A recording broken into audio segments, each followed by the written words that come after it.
Hello, നമ്മളിന്നൊരു basket ഉണ്ടാക്കാൻ പോവാണ്. ഈ ഗ്ലാസ് വെച്ചിട്ട്. അതിനായിട്ട് ആദ്യം ഇതൊന്ന് കട്ട് ചെയ്ത് കൊടുക്കുന്നുണ്ട്. ഇങ്ങനെ ഇടയ്ക്കിടയ്ക്ക് ഗ്യാപ്പ് വിട്ടിട്ട് നീളത്തിൽ കട്ട് ചെയ്ത് കൊടുത്താൽ മതി.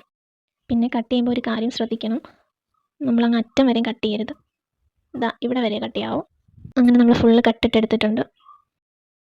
ഇനി നമുക്ക് വേണ്ടത് ചണമാണ്. നമ്മൾ പലചരക്ക് സാധനമൊക്കെ വാങ്ങിക്കുമ്പോൾ കെട്ടി വരത്തില്ലേ, അത് ഞാൻ എടുത്ത് വെച്ചിരുന്നതാണ്.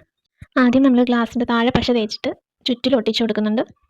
ഇങ്ങനെ ഒട്ടിച്ച് അവസാനം നമ്മൾ കട്ട് ചെയ്ത ഭാഗം എത്തുന്നത് വരെ ഇങ്ങനെ വട്ടത്തിൽ ഒട്ടിച്ചു കൊടുക്കാം.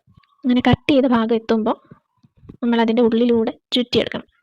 ഇങ്ങനെ ഓരോ പീസ് ഇടവിട്ട് വേണം ചുറ്റിയെടുക്കാൻ. അങ്ങനെ ടോപ്പ് പോർഷൻ എത്തുന്നത് വരെയും ചുറ്റി കൊടുക്കാം. ഇതിങ്ങനെ ഫുള്ള് ചുറ്റി എടുക്കുന്നത് കുറച്ച് സമയം എടുക്കുന്ന പരിപാടിയാണ്, എന്നാലും സാരമില്ല.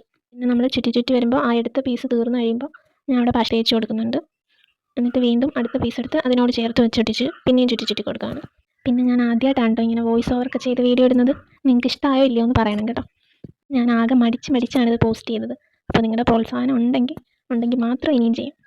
ഇടയ്ക്ക് എൻ്റെ കയ്യിൽ സ്റ്റോക്ക് ഉണ്ടായിരുന്ന ചണം തീർന്നപ്പോൾ ഞാൻ അടുക്കളയിലൊക്കെ പോയി തപ്പി കുറച്ചെടുത്ത് കൊണ്ടുവന്നിട്ടുണ്ട്. ഇത് ചുറ്റി ഇതാ എൻ്റെ കയ്യിലും ആ ഗ്ലൂവിൻ്റെ അറ്റത്തും ഒക്കെ ആ ചണത്തിൻ്റെ നാര് പറ്റി ഇരിക്കുന്നുണ്ട്. എന്നാലും സ്റ്റോക്കുള്ള ഫുൾ ചണം തീരുന്നത് വരെ ഞാൻ ഇങ്ങനെ ചുറ്റി കൊടുത്തിട്ടുണ്ട്. അങ്ങനെ അവസാനം ചണം തീർന്നു. ഇനി കുറച്ച് ഗ്ലാസ് എക്സ്ട്രാ കിടക്കുന്നത് ഞാൻ കട്ട് ചെയ്ത് കളയുവാണ്. അങ്ങനെ നമുക്കിതാ ഇങ്ങനെ കിട്ടിയിട്ടുണ്ട്.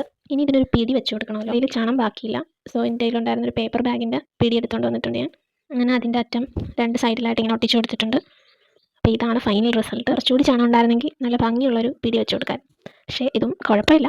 അപ്പോൾ നിങ്ങൾക്ക് ഇഷ്ടപ്പെടുകയാണെങ്കിൽ ലൈക്കും ഷെയറും കമൻറ്റും ഒക്കെ ചെയ്യാം. പിന്നെ ഇതുവരെ സബ്സ്ക്രൈബ് ചെയ്യാത്തവരാണെങ്കിൽ സബ്സ്ക്രൈബ് ചെയ്ത് സപ്പോർട്ട് ചെയ്യുന്നു പ്രതീക്ഷിക്കുന്നു.